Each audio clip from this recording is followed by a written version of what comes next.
Episode 39 ಪ್ರೀತಿಯ ಸಂಕೋಲೆ.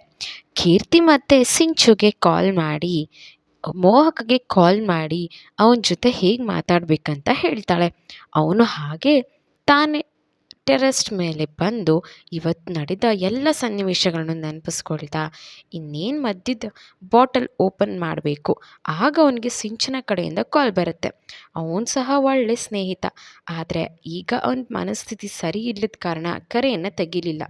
ನಂತರ ಸಿಂಚನ ಮತ್ತೊಂದು ಸರಿ ಕರೆ ಮಾಡಿದಾಗ ಏನೋ ಯೋಚನೆ ಮಾಡಿ ಒಂದೇ ಕಾಲ್ ಪಿಕ್ ಮಾಡ್ತಾನೆ. ಹೆಲೋ ಅನ್ನೋ ಅವನ ಧ್ವನಿ ತುಂಬ ದುಃಖ ತುಂಬಿತ್ತು. ತಕ್ಷಣವೇ ಅವಳಿಗೆ ಅವಳ ಧ್ವನಿಯಿಂದಲೇ ತಿಳಿಯಿತು, ಯಾವುದೋ ಬೇಜಾರಲ್ಲಿದ್ದಾನೆ ಆ ಮೋಹಕ್ ಅಂದ್ಲ. ಮೋಹಕ್, ಊಟ ಆಯಿತಾ? ಏನು ಮಾಡ್ತಾ ಇದ್ದೀರಾ? ನಾನು ನಿಮ್ಮ ಜೊತೆ ಸ್ವಲ್ಪ ಮಾತಾಡಬಹುದಾ ಅಂತ ತಾಳ್ಮೆಯಿಂದ ಮಾತನಾಡಿದ್ಲು. ಆಗ ಅವನು, ಹೇಳು ಸಿಂಚು. ಆಗ ಅವಳು ಮಾತಾಡೋದಕ್ಕೆ ಶುರು ಮಾಡಿದ್ಲು. ಮೋಹಕ್, ನನಗೆ ಗೊತ್ತು ನೀವು ಕೀರ್ತಿಯನ್ನು ಪ್ರೀತಿ ಮಾಡ್ತಿದ್ದೀರಾ ಅಂತ, ಆದರೆ ಅವಳಿಗೂ ಸಹ ನಿಮ್ಮ ಮೇಲೆ ಪ್ರೀತಿ ಇರಬೇಕಲ್ವಾ? ಅವಳು ನಿಮ್ಮನ್ನು ಒಳ್ಳೆ ಸ್ನೇಹಿತನಾಗಿ ನೋಡ್ತಿದ್ದಾಳೆ, ಆದರೆ ಅವಳ ಜೊತೆ ನೀವು ನಡ್ಕೊಂಡಿದ್ದು ತಪ್ಪು. ಆದರೆ ನಿಮಗೆ ನಾನು ಒಂದೇ ಒಂದು ಮಾತನ್ನು ಹೇಳ್ತೀನಿ, ರಾಶಿ ಅಕ್ಕ ನಿಮ್ಮನ್ನು ತುಂಬ ಪ್ರೀತಿಸ್ತಿದ್ದಾಳೆ. ಕಾಲೇಜ್ ಮುಗಿದ ತಕ್ಷಣ ನಿಮಗೆ ಅವ್ರ ಪ್ರೀತಿನ ಹೇಳ್ಕೊಂಡು ಒಪ್ಪಿ ಮದುವೆ ಆಗಬೇಕಂತ ತುಂಬ ಕನಸ್ಕೊಂಡಿದ್ರು. ಎಷ್ಟೋ ಬಾರಿ ನಮ್ಮ ಮುಂದೆ ನಿಮ್ಮ ಬಗ್ಗೆ ಹೇಳ್ತಿದ್ರು. ಅಷ್ಟು ಪ್ರೀತಿ ಮಾಡ್ತಿರೋರನ್ನ ನೀವು ಬಿಟ್ಟು ಸ್ನೇಹಿತನ ಜಾಗದಲ್ಲಿ ನೋಡ್ತಿರೋ ಕೀರ್ತಿನ ಇಷ್ಟಪಡ್ತಿರೋದು ನನಗೆ ಯಾಕೋ ಸರಿ ಆಗ್ತಿಲ್ಲ. ಯೋಚನೆ ಮಾಡಿ ನಾನು ಹೇಳಿದ್ದು ನಿಮ್ಮ ಮನಸ್ಸಿಗೆ ಏನಾದರೂ ಬೇಜಾರಾಗಿದ್ದರೆ ಕ್ಷಮಿಸಿ ಮೋಹಕ್ ಅಂತ ಹೇಳಿ ಅವನ ಉತ್ತರಕ್ಕೆ ಕಾಯ್ತಾಳೆ. ಮುಗಿತಾ ನಿನ್ನ ನೀತಿ ಪಾಠ? ಸಿಂಚು, ಸದ್ಯಕ್ಕೆ ನನ್ನ ಮೂಡ್ ಸರಿ ಇಲ್ಲ, ಪ್ಲೀಸ್ ಡೋಂಟ್ ಡಿಸ್ಟರ್ಬ್ ಮೀ ಅಂತ ಹೇಳಿ ಕಾಲನ್ನು ಕಟ್ ಮಾಡ್ತಾನೆ. ನಂತರ ಏನೋ ಒಂದು ದೃಢ ನಿರ್ಧಾರ ಮಾಡಿ ಒಂದು ಬಾಟಲ್ ಫುಲ್ ಕುಡಿದು ತನ್ನ ರೂಮಿಗೆ ಬಂದು ಬೆಡ್ ಮೇಲೆ ಮಲಗಿ ರಾಶಿ ಹಾಗೆ ಕೀರ್ತಿಯ ಅವರಿಬ್ಬರು ವ್ಯತ್ಯಾಸದ ನಡವಳಿಕೆಗಳನ್ನು ನೆನಪಿಸ್ಕೊಳ್ತಾ ನಿದ್ದೆ ಜಾರ್ತಾನೆ. ಮರುದಿನ ಬೆಳಗ್ಗೆ ಎಚ್ಚರಗೊಂಡ ಕೀರ್ತಿ ಫ್ರೆಶ್ ಅಪ್ ಆಗಿ ಲ್ಯಾಪ್ಟಾಪ್ ಆನ್ ಮಾಡಿದ್ರೆ ಕೇಕೆ ಕಡೆಯಿಂದ ಒಂದು ರಿಪ್ಲೈ ಬಂದಿರುತ್ತೆ. ಕ್ಷಮಿಸಿ KR, ನಿನ್ನೆ ನಾನು ತುಂಬ ಬ್ಯುಸಿ ಇದ್ದ ಕಾರಣ ನಿಮ್ಮ ಮೆಸೇಜ್ ನೋಡಲಾಗಲಿಲ್ಲ. ವೆರಿ ವೆರಿ ಸ್ವೀಟ್ ಮಾರ್ನಿಂಗ್ ಅಂತ ಮೆಸೇಜ್ ಮಾಡಿರೋದು ನೋಡ್ತಾಳೆ. ಅದು ಈಗ ತಾನೇ 5 ನಿಮಿಷಗಳ ಹಿಂದೆ ಬಂದಿರೋ ಮೆಸೇಜ್ ಆಗಿರುತ್ತೆ. ಅವಳಿಗೆ ಗೊತ್ತು ಅಲ್ಲಿ ಅವನು ಈಗ ಮಲಗಿರಬಹುದು ಅಂತ. ಆಗ ಅವಳು ಅವನಿಗೆ good night sweet dreams message ಮಾಡಿ ಯಾವುದಾದ್ರೂ ಕವಿತೆ ಅಪ್ಲೋಡ್ ಮಾಡಿದಾರಾ ಅಂತ ಚೆಕ್ ಮಾಡಿದ್ಲು. ಅಕಸ್ಮಾತಾಗಿ ಸಿಕ್ಕ ಅಪರೂಪದ ವಜ್ರದ ಗೆಳತಿ ಅವಳು. ಅವಳ ಕಾಮೆಂಟ್, ಈ ನನ್ನ ಸಾಮಾನ್ಯ ಬದುಕಿನ ಅದ್ಭುತ ಪರಿಚಯ ನೀನು. ಅವಳು ಸಹ ಪುಟ್ಟದಾಗಿ ಒಂದು ಕಮೆಂಟ್ ಮಾಡಿ ರೆಡಿಯಾಗಿ ಟಿಫನ್ ಸಹ ಮುಗಿಸ್ಕೊಂಡು ಕಾಲೇಜ್ ಕಡೆ ಇಬ್ಬರು ಅಕ್ಕ ತಂಗಿ ಹೊರಟರು. ಕಾಲೇಜಿಗೆ ಬಂದರೆ ಮೋಹಕ್ ಕೈಯಲ್ಲಿ ರೆಡ್ ರೋಸ್ ಬೊಕ್ಕೆಯನ್ನು ಹಿಡಿದು ಕಾಯ್ತಾ ಕಾರಿನ ಬ್ಯಾನೆಟ್ ಮೇಲೆ ಕೂತಿರ್ತಾನೆ. ಅವನು ನೋಡಿ ಮತ್ತೆ ಶುರು ಇವಂದು ಅಂದ್ಕೊಂಡು, ಕನ್ನಿಕಾ, ನೀನು ಕ್ಲಾಸ್ಗೆ ಹೋಗಿರೋ, ಸಾತ್ವಿಕ್ ಜೊತೆ ಸ್ವಲ್ಪ ಮಾತಾಡಿ ಬರ್ತೇನೆ ಅಂತ ಹೇಳಿದ್ಲು. ನಂತರ ತಲೆ ತಗ್ಸಕ್ಕೆ ಬರ್ತಿದ್ಲು.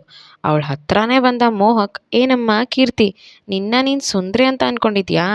ಟೈಮ್ ಕೊಟ್ಟರು ಬಂದು ಒಪ್ಕೊಂಡಿಲ್ಲ, ಎಷ್ಟು ಕೊಬ್ಬು ಅಲ್ವಾ ನಿನಗೆ ಅಂತ. ಅವಳು ಇನ್ನೇನು ಹೇಳೋ ಮುಂದೆ, ಮಾತಾಡಬೇಡ, ನಾನು ಮಾತಾಡೋದನ್ನ ಕೇಳಿಸ್ಕೊ. ನಿನ್ನ ಬಿಟ್ಟರೆ ಇಡೀ ಕಾಲೇಜಲ್ಲಿ ಬೇರೆ ಯಾರೂ ಸುಂದರಿಯರೇ ಇಲ್ಲ ಅಂತ ಅಂದ್ಕೋಬೇಡ. ಬೇಕಿದ್ದರೆ ನಿನ್ನ ಮುಂದೆ ಒಂದು ಹುಡುಗಿಗೆ ಪ್ರಪೋಸ್ ಮಾಡಿ ತೋರಿಸ್ತೀನಿ, ನೋಡ್ತೀಯಾ ಅಂತ ಹೇಳ್ದ. ಅವಳಿಗೆ ಭಯ ಆವರಿಸ್ಕೊಳ್ತು. ಮತ್ತಾರಿಗೂ ಪ್ರಪೋಸ್ ಮಾಡಿ ರಾಶಿ ಅಕ್ಕನಿಗೆ ಗೊತ್ತಾದರೆ ಅವಳೆಷ್ಟು ನೊಂದ್ಕೊಳ್ತಾಳೋ. ಇಡೀ ಕಾಲೇಜ್ನಲ್ಲಿ ಎಲ್ಲರೂ ನೋಡ್ತಾ ಇರ್ತಾರಂತ ಮನ್ಸಲ್ಲಿ ಹೇಳ್ಕೊಂಡ್ಳು. ತಕ್ಷಣವೇ ಒಂದು ನಂಬರ್ಗೆ ಕಾಲ್ ಮಾಡಿ ಅವನ ಕಾರ್ ನಿಲ್ಲಿಸ್ದ ಕಡೆ ಬರೋದಕ್ಕೆ ಹೇಳ್ದ. 5 ನಿಮಿಷದ ನಂತರ ರಾಶಿ ಅಲ್ಲಿ ಬಂದಳು. ಇವತ್ತು ತನ್ನ ಮನಸ್ಸು ಪೂರ್ತಿಯಾಗಿ ಅವಳನ್ನು ನೋಡ್ದ. ಅಲ್ಲಿಗೆ ಬಂದ ನಂತರ, ಏನಾಯಿತು ಮೋಹಕ್, ಇಲ್ಲಿಗೆ ಬರೋದಕ್ಕೆ ಏನಕ್ಕೆ ಹೇಳಿದ್ರಿ ಅಂತ ಕೇಳಿದ್ಲು.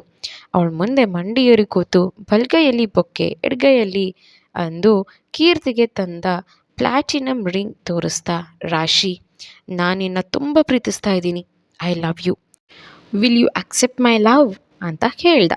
ಅವಳ ಖುಷಿಗೆ ಮಿತಿಯೇ ಇರಲಿಲ್ಲ. ಕಣ್ಣೀರನ್ನು ಹಾಕ್ಕೊಂಡೆ ಅವನ್ನ ಗಟ್ಟಿಯಾಗಿ ತಪ್ಕೊಂಡ್ಳು. ನಂತರ ಅವನ ಕಿವಿ ಹತ್ತಿರವಾಗಿ, I love you too, I love you so much Mohak ಅಂತ ಹೇಳಿ ಮೊದಲು ಅವನ ಬಳಿ ರೋಸ್ ಬೊಕ್ಕೆಯನ್ನು ತೆಗೆದುಕೊಂಡ್ಳು. ಸ್ವಲ್ಪ ಸಮಯ ನಂತರ ಎಲ್ಲರೂ ಅವರನ್ನೇ ಗಮನಿಸ್ತಿದ್ದಾರೆ ಅಂತ ತಿಳಿದು ತಲೆ ತಗ್ಸಿ ನಿಂತಳು.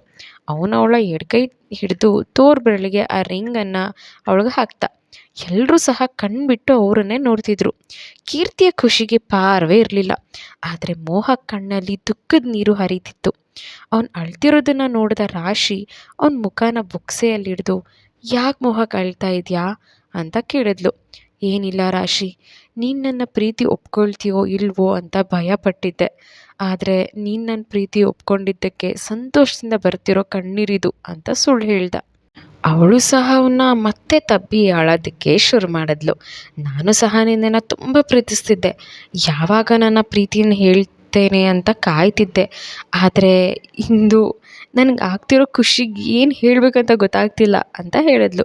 ಅಲ್ಲಿಂದ ಕೀರ್ತಿ ಹತ್ತಿರ ಬಂದು ಕೀರ್ತಿಯನ್ನು ತಪ್ಕೊಂಡು, ನೋಡು ಕೀರ್ತಿ, ಮೋಹಕ್ಕೆ ನನಗೆ ಪ್ರಪೋಸ್ ಮಾಡ್ದ. ನನ್ನ ಪ್ರೀತಿ ನನಗೆ ಸಿಕ್ತು ಅಂತ ಹೇಳಿದ್ಲು. ಪ್ರೀತಿ ಸಹ ಖುಷಿಯಿಂದಲೇ ಕಂಗ್ರಾಟ್ಸ್ ಅಕ್ಕ ಅಂತ ಹೇಳಿದ್ಲು. ನಂತರ ಮೋಹಕ್ ರಾಶಿ ಕೈ ಹಿಡಿದು ಕಾರಿನ ಮುಂದೆ ಸೀಟ್ನಲ್ಲಿ ಕೂರಿಸಿ, ನಿನ್ನ ಆಚೆ ಕರ್ಕೊಂಡು ಹೋಗ್ತೀನಿ, ಕ್ಲಾಸಸ್ಗೆ ಹೋಗಬೇಡ, 1 ನಿಮಿಷ ಬಂದೆ ಅಂತ ಕೀರ್ತಿ ಹತ್ರ ಬರ್ತಾನೆ. ನೋಡಿದ್ಯಾ ಹೇಗೆ ಅಂತ ವ್ಯಂಗ್ಯವಾಗಿ ಹೇಳ್ದ. ಅವನ ದುಃಖ ಅವನಿಗೆ ಮಾತ್ರ ತಿಳಿದಿತ್ತು. ಆದರೆ ಕೀರ್ತಿಗೆ ಅವನ ಒಳ ಅರ್ಥವಾಗಲಿಲ್ಲ. ನಂತರ ಅವಳು, ನಿಜವಾಗ್ಲೂ ನೀವು ರಾಶಿ ಅಕ್ಕನ ಪ್ರೀತಿಸ್ತಾ ಇದ್ದೀರಲ್ವಾ ಅಂತ ಮತ್ತೆ ಕೇಳಿದ್ಲು. ನನ್ನನ್ನೇ ನೀನು ಜೋಕರ್ ಅಂದ್ಕೊಂಡಿದ್ಯಾ, ತಮಾಷೆ ಮಾಡೋದಕ್ಕೆ? ನೀನು ಪ್ರೀತಿ ಮಾಡ್ತಿಲ್ಲ ಅಂತ ಹೇಳಿದ ಮೇಲೆ ಬಲವಂತ ಮಾಡೋಷ್ಟು ನೀಚ ನಾನಲ್ಲ. Really I love her. ಕೋಪದಿ ಹೇಳ್ತಾ ಅವಳು ಖುಷಿಯಿಂದಲೇ, ನೀವಿಬ್ಬರು ಯಾವಾಗಲೂ ಖುಷಿಯಾಗಿದ್ದರೆ ಸಾಕು ನನಗೆ ಅಂತ ಹೇಳಿ ಅಲ್ಲಿಂದ ಹೊರಡಬೇಕಾದ್ರೆ, 1 ನಿಮಿಷ ಕೀರ್ತಿ, ನಾನು ನಿನ್ನ ಪ್ರೀತಿ ಮಾಡ್ತಿದ್ದೆ, ನಿನಗೆ ಪ್ರಪೋಸ್ ಮಾಡಿದೆ ಅನ್ನೋ ವಿಷಯ ರಾಶಿಗೆ ಎಂದಿಗೂ ತಿಳಿಬಾರ್ದು ಅಂತ ಹೇಳಿ ಅಲ್ಲಿಂದ ಅವನ ಕಾರ್ ಬಳಿ ನಡೆದ. ಅವನಿಗೆ ಅವನು ಪ್ರೀತಿಸಿದ ಹುಡುಗಿ ಸಿಗಲಿಲ್ಲ, ಆದರೆ ಅವನನ್ನು ಪ್ರಾಣಕ್ಕಿಂತ ಹೆಚ್ಚಾಗಿ ಪ್ರೀತಿಸಿದ ರಾಶಿ ಸಿಕ್ಕಳು. ಅವನಿಗೆ ಪ್ರೀತಿ ಸಿಕ್ತು, ಅವನ ಸ್ನೇಹನೂ ಸಿಕ್ತು. ಪ್ರಾಣ ಸ್ನೇಹಿತನಿಗೆ ಮೋಸ ಮಾಡಲಿಲ್ಲ ಅನ್ನೋ ಖುಷಿ ಸಹ ಆಗಿತ್ತು. ಅವನು ಹಿಂದಿನ ರಾತ್ರಿ ನಿರ್ಧಾರ ಮಾಡಿ ಬಿಟ್ಟಿದ್ದ. ಅವನು ಮತ್ತೆ ರಾಶಿಯ ಒಡನಾಟಗಳನ್ನೆಲ್ಲ ನೆನಪಿಸ್ಕೊಂಡಿದ್ದ. ನನ್ನ ಪ್ರೀತಿಸುವಳನ್ನೇ ನಾನು ಪ್ರೀತಿಸ್ಬೇಕಂತ. ಆದರೆ ಇದ್ಯಾವುದು ಗೊತ್ತಿರದ ಕೀರ್ತಿಗೆ ರಾಶಿಯನ್ನು ಒಪ್ಕೊಂಡಿದ್ದು ಮಾತ್ರನೇ ಖುಷಿ ತಂದಿತ್ತು. ಅವನ ದುಃಖ ಅವಳಿಗೆ ತಿಳಿಲಿಲ್ಲ. ಅವಳು ಒಂದು ಬೆಂಚಿನ ಮೇಲೆ ಕುಳಿತು ಯೋಚಿಸಿದ್ಲು.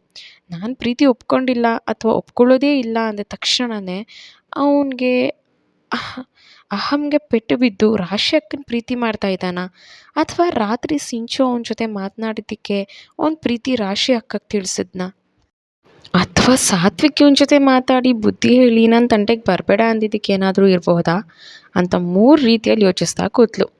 ನಂತರ ಏನೋ ಒಂದು ಅವರಿಬ್ಬರು ಖುಷಿಯಾಗಿದ್ದರೆ ಅಷ್ಟೇ ಸಾಕು ನನಗೆ ತಲೆ ಕ್ಲಾಸಿಗೆ ಬಂದು ಮೋಹಕ್ ರಾಶಿಯನ್ನು ಕರ್ಕೊಂಡು ಯಾರೂ ಇಲ್ಲದ ಪ್ರಶಾಂತದ ಜಾಗದಲ್ಲಿ ಕಾರನ್ನು ನಿಲ್ಲಿಸ್ತಾನೆ. ನಂತರ ರಾಶಿ ಕೈ ಹಿಡ್ಕೊಂಡು ಒಂದು ಕಲ್ಲಿನ ಮೇಲೆ ಇಬ್ಬರು ಸಹ ಕೂತ್ಕೋತಾರೆ. ರಾಶಿ ಎಂದು ಪ್ರೀತಿಯಿಂದ ಮಾತನಾಡ್ತಾ, ಇಬ್ಬರು ಸಹ ನಮ್ಮ ಪ್ರೀತಿಯನ್ನು ಹೇಳ್ಕೊಂಡಿದ್ದೇವೆ, ಆದರೆ ನನಗೆ ತಕ್ಷಣಕ್ಕೆ ಮದುವೆ ಆಗೋದಕ್ಕೆ ಇಷ್ಟ ಇಲ್ಲ. ಇಬ್ಬರೂ ಸಹ ನಮ್ಮ ಎಕ್ಸಾಮ್ಸ್ ಎಲ್ಲ ಮುಗಿಸ್ಕೊಳ್ಳೋಣ. ನಾನು ಸಹ ಸ್ವಂತ ಬಿಸ್ನೆಸ್ ಮಾಡಬೇಕು ಅಂದ್ಕೊಂಡಿದ್ದೀನಿ. ನಂತರ ನನ್ನ ತಂದೆ ಜೊತೆ ನಾನೇ ಮನೇಲಿ ಮಾತಾಡ್ತೀನಿ. ನಿಮ್ಮ ಮನೇಲಿ ಸಹ ನಿಮ್ಮ ನನ್ನ ತಂದೆ ಜೊತೆ ಮಾತಾಡೋದಕ್ಕೆ ಹೇಳ್ತೀನಿ. ನನ್ನ ತಂದೆ ನನ್ನ ಯಾವ ಆಸೆಗೂ ವಿರುದ್ಧವಾಗಿಲ್ಲ. ಇದು ನಿನಗೆ ಒಪ್ಪಿಗೆ ಇದೆಯಾ ಅಂತ ಕೇಳ್ತಾನೆ. ನೀನು ನನ್ನ ಒಪ್ಪಿರೋದೇ ಹೆಚ್ಚು.